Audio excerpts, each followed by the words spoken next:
नमस्कार. टेस्टी कुकिंगमध्ये तुम्हा सर्वांचं स्वागत आहे.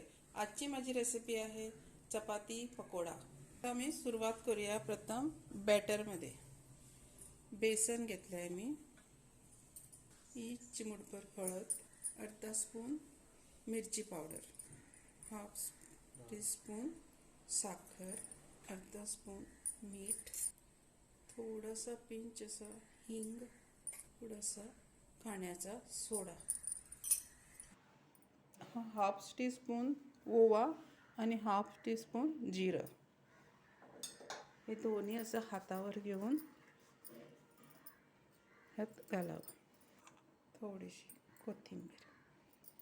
आता हे सगळं थोडं थोडं पाणी घालून मिक्स करावं.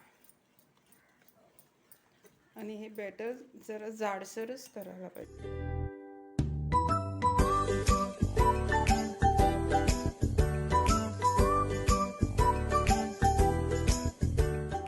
हे बॅटर असं जास्त पातळ नको आणि जास्त दाट पण नको. हे बघा, ही बटाट्याची भाजी मी यापूर्वी घातलेली आहे.